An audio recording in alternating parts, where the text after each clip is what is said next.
స్వరాష్ట్రంగా నిలదొక్కుని 10 ఏళ్ల పాటు దేశానికి ఆదర్శంగా నిలిచింది తెలంగాణ. నేడు అలజడులు అశాంతికి దారితీసే దిశగా సాగుతున్న మాటల బూతుల పరంపరను తక్షణమే నిలిపివేయాలని పౌర సమాజం పిలుపునిచ్చింది. ఈ విషయంలో అటు ప్రభుత్వ పెద్దలు, ఇటు మీడియా యాజమాన్యాలు ఈ దిశగా చర్యలు తీసుకోవాలని కోరారు. సోమాజిగూడ ప్రెస్ క్లబ్లో ప్రభుత్వ పాలన, ప్రజల స్పందన, మీడియా తీరు అనే అంశం మీద జరిగిన రౌండ్ టేబుల్ సమావేశంలో పలువురు జర్నలిస్టులు, మేధావులు, రాజకీయ నాయకులు పాల్గొని తమ అభిప్రాయాలను వ్యక్తం చేశారు. అలవిగాని హామీలిచ్చి అధికారంలోకి వచ్చిన కాంగ్రెస్ ప్రభుత్వంపై ప్రజల ఆగ్రహాన్ని తప్పుబట్టడం సరికాదని బీఆర్ఎస్ సీనియర్ నేత క్రాంతి కిరణ్ అన్నారు. సీనియర్ జర్నలిస్టులతో తెలంగాణ మీడియా కౌన్సిల్ను ఏర్పాటు చేయాలని వక్తలు అభిప్రాయపడ్డారు. ఇప్పుడు సీఎం పరిస్థితి ఏంటంటే, ఈ 10 సంవత్సరాల కాలంలో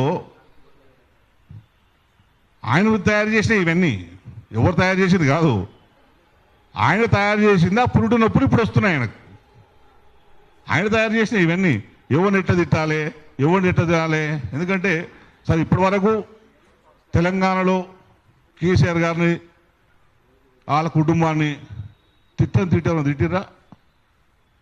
కవితక్కను పాపము మహిళను కూడా చూడలేరు. కేసీఆర్ సార్కి ఇంకో పేరు పెట్టి, కేటీఆర్కి ఒక పేరు పెట్టి, హరీష్ రావుకి ఒక పేరు పెట్టి, కేటీఆర్ కొడుకు ఒక పేరు పెట్టి మీరే తిట్టించారు కదా. ప్రభుత్వం మీద ఎక్కువ ఎక్స్పెక్టేషన్స్ని క్రియేట్ చేసింది వాళ్ళే, ఎక్కువ భ్రమల్ని క్రియేట్ చేసింది పాలకులే. ఆ ఎక్స్పెక్టేషన్ తీరకపోయేసరికి ప్రజల ఆక్రోషంతో ఇట్లాంటి మాటలు మాట్లాడుతూ తప్పించి ఎవరో మాట్లాడిస్తున్నారని చెప్పి నేనైతే అనుకుంటలేను. ఆ స్పృహ తెలంగాణలో ఉన్నది, తెలంగాణ సమాజానికి ఉన్నది.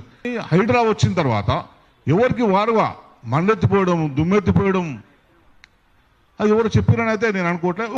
మొత్తం ప్రజల ఆక్రోశాన్ని మాత్రం తప్పుపట్టలేమని చెప్పి కూడా ఈ సందర్భంగా తెలియజేసుకుంటూ, దీన్ని ఇప్పుడు మీరు చేసింది రైట్ అయినప్పుడు, ఇప్పుడు ప్రజలు స్వతహాగా మాట్లాడుతున్నప్పుడు తప్పెందుకు అవుతుందని కూడా నేను ఈ పాలకుల్ని, రేవంత్ రెడ్డి గారిని నేను ప్రశ్నిస్తున్నాను.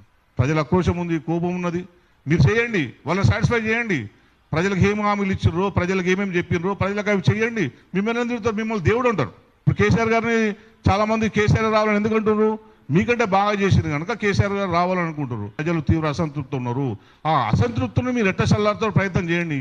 కానీ మొత్తం జర్నలిస్టుల మీద అక్కసం కక్కి ఇది టెలికాస్ట్ చేస్తే మిమ్మల్ని లోపలేస్తా, ఆని టెలికాస్ట్ చేస్తే మీరు లోపలేస్తా అంటే అది కరెక్ట్ కాదు. ఇది ఒక రకంగా జర్నలిస్టులను బెదిరించినట్టే ఉంటుంది.